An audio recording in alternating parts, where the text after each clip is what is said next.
বুয়েট 25-26-এ আসা ত্রিকোণমিতি অধ্যায়ের একটি খুবই গুরুত্বপূর্ণ কোশ্চেন আজকে দেখাবো। প্রশ্নে বলা হয়েছে একটি ত্রিভুজের 3টি বাহু ও দৈর্ঘ্য হচ্ছে ক্রমিক সংখ্যা। বৃহত্তম কোণ ক্ষুদ্রতম কোণের দ্বিগুণ হলে বাহুগুলোর দৈর্ঘ্য নির্ণয় করতে হবে। শুরুতেই আমরা একটি চিত্র এঁকে ফেলি, যেখানে এবিসি ত্রিভুজে এ হচ্ছে সর্বনিম্ন বাহুর বিপরীত কোণ এবং বি হচ্ছে সর্বোচ্চ বাহুর বিপরীত কোণ।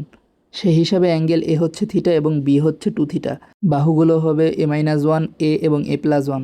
তাইলে প্রথমেই আমরা সাইন সূত্র থেকে a-1 divided by sine theta is equal to a+1 divided by sine 2 theta বের করলাম। এখান থেকে আমরা কস থিটার একটা ভ্যালু পেলাম। তারপর আমরা কোসাইন সূত্র ইউজ করে কস থিটার আরেকটা ভ্যালু পেলাম। এবার এই ভ্যালু দুটোকে যদি আমরা ইকুয়েট করি, তাহলেই আমরা এর মান পাবো, অর্থাৎ মধ্যম বাহুর মান পাবো। এখান থেকে আমরা বাকি দুইটা বাহুর মানও পেয়ে যাব। তো বাহু তিনটার মান হবে 4, 5 এবং 6 একক। প্রশ্নটা কনসেপচুয়াল এবং খুবই সহজ ছিল।